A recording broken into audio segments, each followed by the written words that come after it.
1 FM and AM 1160. Nicole Sipos, Borough Manager, with us. Kaycee Newell, member of Indiana Borough Council. Ladies, good morning.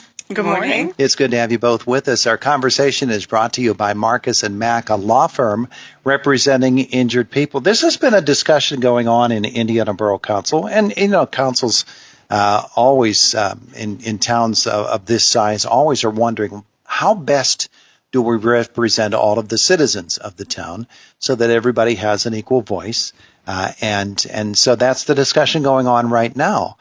Let's talk about that a little bit. Kaycee, you're a council member who's been one of the leaders in this discussion of how it is that Indiana Borough should be represented. The ward system, the at-large system, the various different proposals, and I'm sure it takes a lot of study of how it's done in other towns and everything. How's it going for Indiana Borough? What is the discussion centered upon? Well, we need to reapportion the wards. We have a ward system in the borough, for those who aren't aware, and it's divided into 4 wards.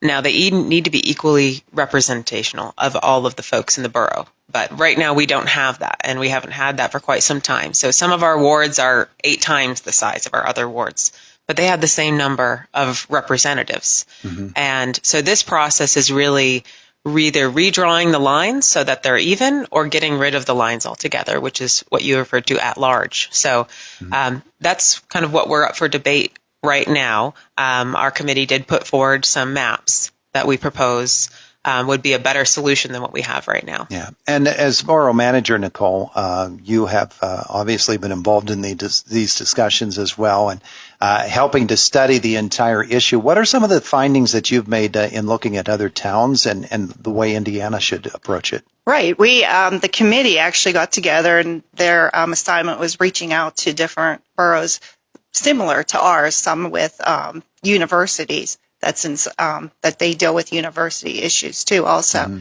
And what we found is a lot of numbers are obviously at large, and the council is reduced to 7. So we're on a very different, with having 12 council members, that's rare. And so that's what we're seeing in other municipalities, mm-hmm. that 12 is an unusual number to have. Is there a town or a borough that in particular compares to Indiana Borough? There is a number of boroughs. We looked at 15 different boroughs that had population under 45,000 that had a university of comparable size. And of those 15, 11 were at large. A number of them were ward systems. About half of those ward systems, the university wasn't actually in the borough. And that affects how you draw lines quite a bit. Sure.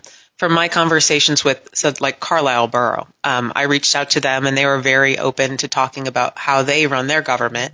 And they felt that having a ward system is very difficult when you have students, because how do you divide up those students? They're all counted in the census, yet they may be less involved in municipal government, less interested in voting in municipal elections. Mm-hmm. But everyone must be represented equally. Mm-hmm. So if we start dividing up the students, they could easily be 1/2 of the town as far as the census goes. Sure. So anytime you start drawing lines, it becomes very tricky to make sure that you have enough representation. If we start just isolating the university, how can we expect someone living on campus to serve on council versus someone that's living a resident and has a voice in things like stormwater and Sure. And not only is their level of engagement different, the amount of actual time that they're here in the town and their status in terms of property ownership is entirely different too. So that's a whole different dynamic, isn't it? Correct. They would have to have a residency for 1 year, and the terms are 4-year terms in most cases. So it would be hard to get a student to be able to serve on council for 4 years. With that. So that being one of the issues that you deal with, what are some of the proposals that have been bandied about? Right now, we're looking at 3 different proposals. Some the committee recommends a little more highly than others. We have a 3-ward map that we've developed, and there's 2 representatives on east and west, and there's 4 in the center. Now, the 4 in the center would be majority student. So it's only like 19% residential in the center, but they get 4 votes. So It does spread out representation across the borough, east to west. So that's why a number of council members like it, but there are some issues with that as well.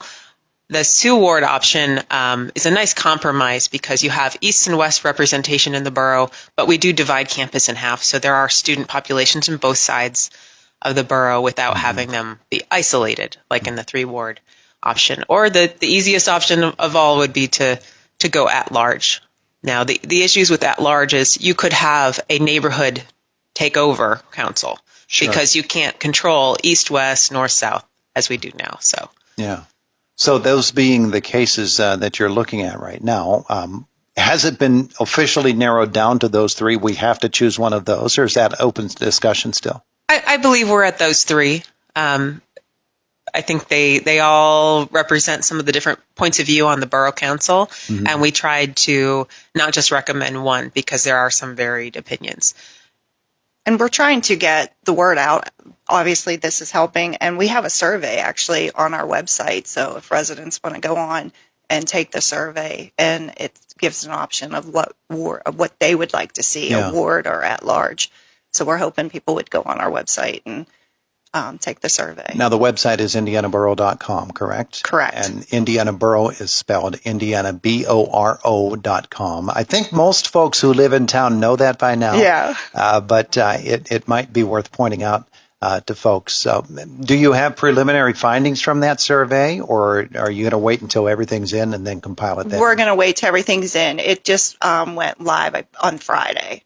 So it was posted on Friday. But aren't you curious? We are. But I do ask our communications person this morning. I sent him a text asking how's the survey, and he said they're getting quite a few responses. They really? Yes. Well, that's good. It's working out. That's good. The level of interest, I'm sure, is pretty high. But I would guess as well that it's higher from some neighborhoods than it is for others. And that idea of civic engagement is a really important thing because some people just aren't involved in community discussions. They've got other things going on in their lives. Everybody does. And so there are people who get very, very active, and then there are people who just sit back and they've got other things going on.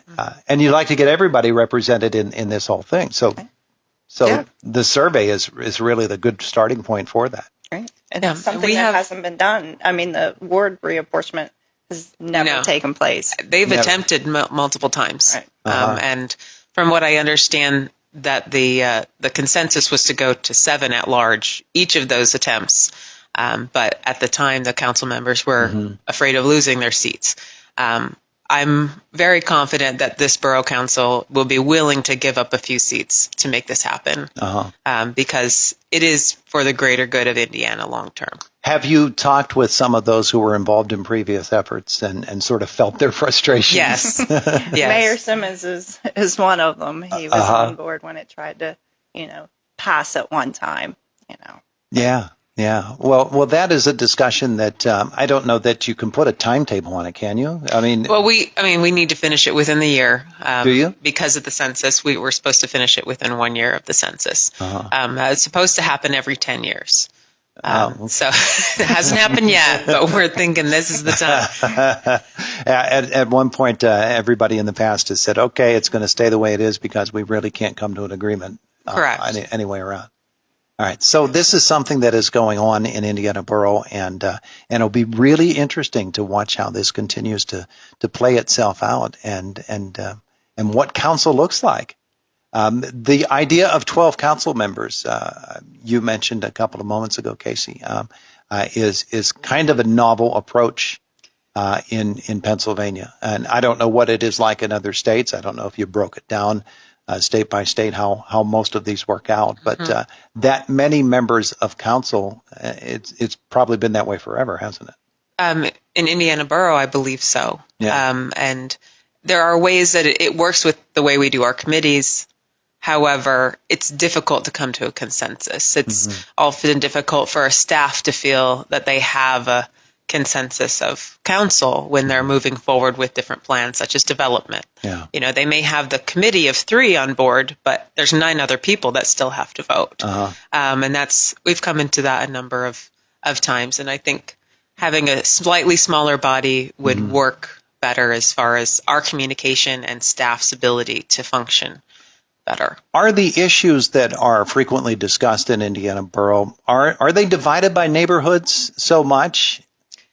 No, I would think somebody who lives on 15th Street would have this, is going to support or deal with the issues of somebody living on 4th Street. I believe the residents have reached out to multiple councilmen or women if they're not even in their ward.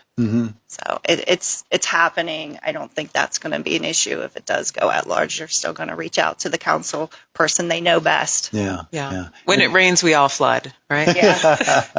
Well, Indiana Borough actually does have a railroad track running through the middle of it, so you can be on the wrong side of the tracks. I guess if you are on one side or the other people are on the wrong side of the tracks.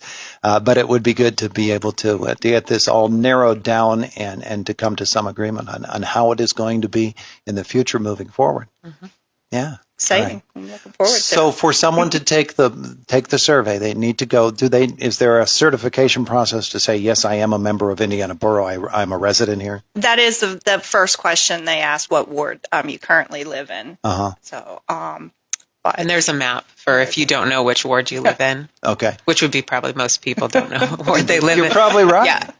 Yeah. Okay, so we want people to go to indianaborough.com and take that survey. Yep. Great. Okay, ladies, anything else that we need to point out to folks? We also have another reapportionment meeting coming up. Just the committee, but it's open to the public. It's open to other council members on the morning of August 9th. It's Tuesday at 9:30 in council chambers. All right. We're going to get deep dive into each of the 3, the 2, and the 1 system to look at like each ward individually and see where the population is, and just to really get into nitty-gritty details, because it's a big decision and we don't want to make a decision and not look at all the consequences of the decision. Sure. Good plan. I like it. Well, very good. We appreciate your coming in to explain the situation to us this morning. Maybe folks have a little more clarity on it. And now maybe they'll take that survey as well, and that'll help out with this whole discussion too. Thanks so much to both of you for coming in this morning. Thank you. Thank you. We appreciate it. It is the voice of Indiana County. It's WCCS 101.1 FM and AM 1160.